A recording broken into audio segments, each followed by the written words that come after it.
And finally, whipping in our galaxy of stars, another Lifetime Achievement winner, Edgar Wallner.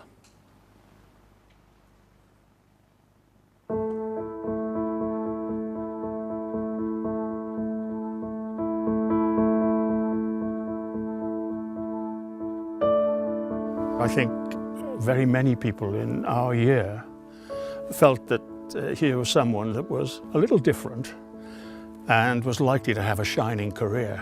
Edgar is probably the most charismatic, very, very strong business man. He's got great business acumen. He had both the personality and the thrust. I mean, he was a can-do person. He's always got an eye for business. He's always been good at looking at opportunities and turning them into successes. And he just has a natural ability to do that. I realised that he was something rather special, and the entrepreneurish side of him was perfectly clear right from the outset.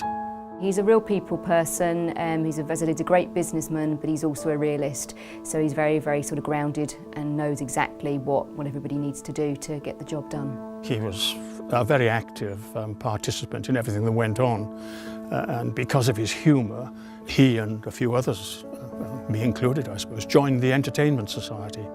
I must say that I felt a bit of an amateur alongside him because he really was a good performer. He's a passionate supporter of the theatre. He's a true theatre goer. I mean, he's a genuine theatre nut. And I'd say he's fast on his way to becoming a theatre producer. We're standing in the Wallner Gallery, named after our donor, Edgar Wallner. This is situated in the D.H. Lawrence Pavilion, part of Lakeside Arts Centre. It provides us with an opportunity to extend our activities beyond the existing Ginogli Art Gallery to provide a year-round programme of something like 7 to 8 exhibitions by younger artists, often getting the first opportunity for an exhibition since graduating. I admire him for his great abilities, but also his great tenacity and his great commitment to any project that he's running. I'd say that Edgar was the most brilliant friend to have. And not that I would ever try it out for size, but I would think he would be a pretty terrifying enemy.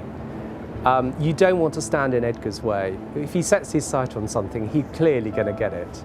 I think it's extremely well deserved. I don't think anyone could deserve it more than Edgar. And I believe that his achievements always speak for themselves. I wholeheartedly congratulate Edgar on his achievement. He is certainly an award winner. He deserves it for everything he's done, and he has certainly done Nottingham University very proud.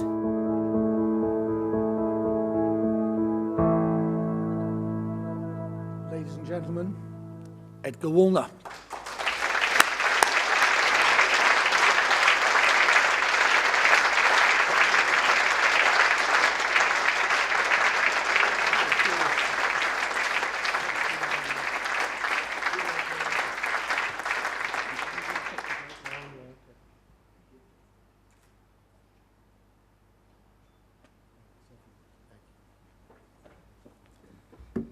Well, this was a tremendous surprise to me, and I'm deeply grateful to the university for this honour. Like Jeff, this university really started my business career, and I in fact became an entrepreneur here because my father loaned me £50 with which I bought gowns from departing students, stored them with the hall porter over the vacation. What was that hall porter's name at Hugh Stewart? Does anybody remember? Ted, do you remember? Well, anyway, he stored them for me for a £5, and then when the new students came back, I sold the gowns to them. This is true, and I made that year £150 profit. Now, a couple of years later, I went to work for the Boots Company, and my salary there was £720 a year, so £150 was a small fortune in the 50s. I did later on carry on and become the director of all the overseas companies, so I did get a bit more than 700, I went up to 2,000 or so. But I'm very grateful also for this wonderful campus, for the great beer race, the lake battle, and I think there was something else. Oh yes, the education in the pharmacy department, that's right. I also had my first job here. I was internal secretary of the union, which meant that I had responsibility for all the union parts of the brand new Portland building that was built in it was open in my second year here. So I learned something about administration that actually stayed with me for the rest of my life. My grateful thanks go also to the fact that I met my wife here 54 years ago, and we're still together. She's down there. She can't believe it, but there we are.